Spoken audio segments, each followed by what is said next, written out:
আসসালামু আলাইকুম সিনেমা প্রেমী, আশা করি আপনারা সবাই ভালো আছেন। আলহামদুলিল্লাহ আমিও ভালো আছি। তো আমি এখন কথা বলবো হচ্ছে বক্স অফিস কালেকশন নিয়ে। তো 15ই নভেম্বর অনেক জল্পনা কল্পনার পরে রিলিজ করা হয়েছে দরদ নামের সিনেমাটা শাকিব খানের, যেটা হচ্ছে যিনি হচ্ছে আমাদের Dhallywood king, mega star superstar number 1 Shakib খানের। তো এখানে মনে করেন যে এই মুভিটা আমি দেখেছি, ইভেন নিজে হলে গিয়ে সিনেমা থিয়েটারে দেখেছি, এবং এই সিনেমাটার ভালো মন্দ যা যাবতীয় বিষয়বস্তু রয়েছে সম্পূর্ণ তুলে ধরেছি। ওকে, তো অবশ্যই এখানে মনে করেন যে বেশ কিছু ত্রুটি ছিল, সেগুলো আমাদের বলতে হবে, কারণ এই ত্রুটিগুলো আমরা যখন বলবো তখন নেক্সট টাইম যখন এরকম সিনেমা নির্মিত হবে তখন মনে করেন যে এগুলো ত্রুটিগুলো তারা হচ্ছে সমাধান করবে। আমরা যদি বলি তাহলে, আর যা দিচ্ছে তাই যদি আমরা খেয়ে থাকি তাহলে কিন্তু মনে করেন যে বিশেষ করে এমনটা যদি আমরা হয়ে থাকে তাহলে তারা কিন্তু পরবর্তীতে যেসব ত্রুটি রয়েছে এগুলো তো সমাধান করবে না, বরং পরবর্তীতে আরও বড় ধরনের সমস্যা তৈরি করবে, সিনেমাগুলোতে রাখবে বড় তৈরি হয়ে। ওকে, তো যার কারণে আমাদের এই সমস্যাগুলো নিয়ে বলতে হবে, যা হলে আমরা সমাধানটা পাবো।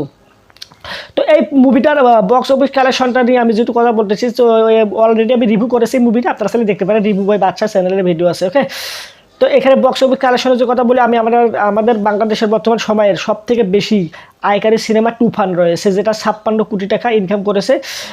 আর হচ্ছে দ্বিতীয় নাম্বারে রয়েছিল মনে করেন যে প্রিয়তমা সিনেমাটা। তো এখানে মনে করেন যে তারপরে রয়েছে হচ্ছে রাজকুমার। তো এইভাবে মনে করেন যে বাংলাদেশের মনে করেন যে যে সিনেমাগুলো রয়েছে সেই সিনেমাগুলোর মধ্যে শাকিব খানের সিনেমাগুলোর মধ্যে 56 কোটি টাকা ইনকাম করেছিল হচ্ছে তুফান। সেই তুফানের রেকর্ডকে ব্রেক করেছে। মনে করেন তুফান মনে করেন যে মাল্টিপ্লেক্সগুলো থেকে প্রথম দিনে আয় করেছিল 29 লক্ষ টাকা। সেই জায়গায় দরদ সিনেমাটা মাল্টিপ্লেক্সগুলো থেকে আয় করেছে প্রায় 31 লক্ষ টাকা, 30 লক্ষ টাকা প্লাস ইনকাম করেছে মাল্টিপ্লেক্স থেকে। বাইরে ভাই কি বলবো, আর সিঙ্গেল স্ক্রিনে মনে করেন যে শাকিব খান হচ্ছে বা সিঙ্গেল স্ক্রিনের রাজা বাদশাহ। হ্যাঁ, মনে করেন যে উনি হচ্ছেন সিঙ্গেল স্ক্রিনে কাঁপায় দেয় একদম, মনে করেন যে পুরো উড়াধুরা হাউসফুল চলে সিঙ্গেল স্ক্রিনগুলোতে। আর সেখানে মাল্টিপ্লেক্সে থেকে মনে করেন যে সর্বোচ্চ আয়কারী সিনেমা, তাও আবার কোনো প্রকার মনে করেন যে আয়োজন ছাড়া। মনে করেন যে বিশেষ করে আমাদের সিনেমা ইন্ডাস্ট্রিজে যে সকল সিনেমাগুলো নির্মিত হয় সেগুলো মনে করেন যে ঈদ কেন্দ্রিক সিনেমা হয়ে থাকে। সেগুলো সিনেমা বিশেষ করে ঈদে রিলিজ করা হয়। আপনারা এর আগে দেখে থাকবেন, মনে করেন যে এর আগে 3টা 4টা ইভেন্ট এমনও সময় গেছে যে একসাথে 11টা থেকে 12টা সিনেমা রিলিজ করা হয়েছে শুধুমাত্র ঈদেই। কারণ ঈদেই সিনেমা রিলিজ করলে সেই সিনেমাগুলোকে দর্শক দেখে, আর অন্য অন্য সময়ে রিলিজ করলে সিনেমাগুলোর প্রতি আগ্রহ থাকে না অডিয়েন্সের। ওকে, তো যার কারণে যেমন মনে করেন যে এছাড়া যদি আমি বলি, মনে করেন যে পয়লা বৈশাখ এটা একটা মনে করেন যে উৎসবের সময়।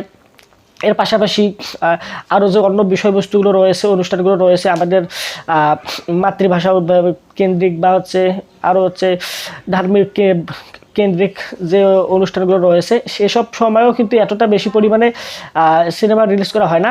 কিন্তু এখানে মনে করেন যে 15ই নভেম্বর এখানে যে রিলিজ করা হয়েছে, এখানে কিন্তু কোনো প্রকার নাই, অনুষ্ঠান নাই, কোনো প্রকার আয়োজনের কোনো প্রকার আমেজ নাই, বা কোনো প্রকার ছুটি রয়েছে এক্সট্রা এরকম কোনো কিছু নাই। তবুও এই সিনেমাটা মাল্টিপ্লেক্স থেকে পুরো কাঁপায় মনে করেন যে কালেকশন দিয়েছে। হ্যাঁ, যা মনে করেন যে বর্তমান সময়ে এসে সর্বোচ্চ আয় করা সিনেমা হচ্ছে এই দরদ, যেটা মনে করেন যে তুফান সিনেমাটা যে রয়েছে সেটা হচ্ছে 56 কোটি টাকা ইনকাম করে সর্বোচ্চ নাম্বার 1-এ জায়গা করে নিয়েছে। সেই জায়গায় দরদ সিনেমাটা মাল্টিপ্লেক্সগুলো থেকে 31 লক্ষ টাকা প্রায় কামিয়েছে। আর হচ্ছে সর্বমোট এটাকে মনে করেন যে প্রকাশ করা হয়েছে যে 1,42,00,000 টাকা ইনকাম করেছে সর্বমোট। ওকে, মনে করেন যে সবগুলো মিলে মনে করেন বাইরে ভাই কী বলবো, একদিনে যদি 1,42,00,000 টাকা ইনকাম করে একটা সিনেমা, তাহলে একবার চিন্তা করে দেখেন যে এই সিনেমাটা বাকি দিনগুলোতে কীরকম ইনকাম করবে। আর এখানে ইনকাম করা যে মনে করেন যে সর্বোচ্চ যে ইনকাম করছে, এখানে আমি ছোট্ট কিছু একটা হচ্ছে পেয়েছি।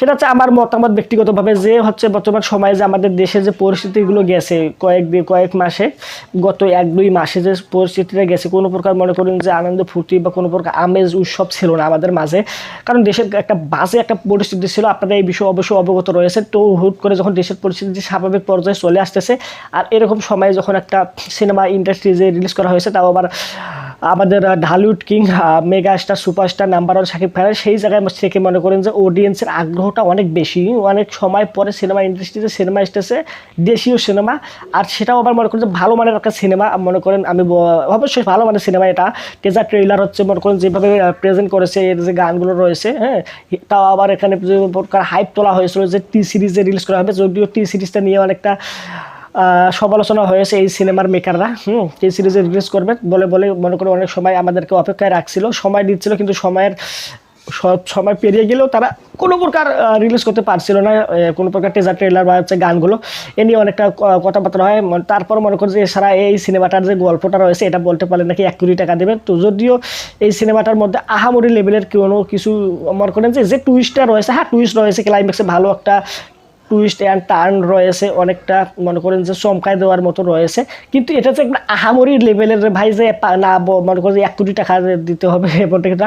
তো আমি আর বেশি কিছু না বলে এই মুভিটা মনে করেন যে আমরা অনেক আশাবাদী এই মুভিটা আসলে আমরা চাই অনেকটা বড় কালেকশন দিক, এই ছবিটাও যেন মনে করেন যে ভালো মানের একটা কালেকশন দিতে পারে, আমরা এই আশা ব্যক্ত করে আমি আমার মতামত শেষ করতে। 15 দিনের কালেকশন মাল্টিপ্লেক্সগুলো থেকে অলমোস্ট 31 লক্ষ, আর পুরো দেশে মনে করে যে একদিনে কামিয়েছে 1,42,00,000। এই হচ্ছে সর্বশেষ হচ্ছে প্রথম দিনের ইনকাম বা বক্স অফিস কালেকশন। ওকে, তো অবশ্যই কমেন্ট করে আপনি আপনার মতামত জানাবেন এই ভিডিওর কমেন্ট বক্সে, আর ভিডিওটা লাইক দেবেন, চ্যানেলটা সাবস্ক্রাইব করবেন, সাথে সোশ্যাল মিডিয়া প্ল্যাটফর্ম শেয়ার করার পাশাপাশি শেয়ার করবেন আপনার মা বাবা ভাই বোন আত্মীয় স্বজন পাড়া প্রতিবেশী বন্ধু বান্ধবের কাছে, যে এটা হচ্ছে বাংলাদেশের বর্তমান সময়ে সর্বোচ্চ আয়কারী সিনেমা, তারা যেন এই বিষয়ে অবগত থাকে এবং সিনেমাটা অনেক ভালো নির্মিত করা হয়েছে, তারা যদি সিনেমাটা সিনেমা হলে গিয়ে দেখে বাই।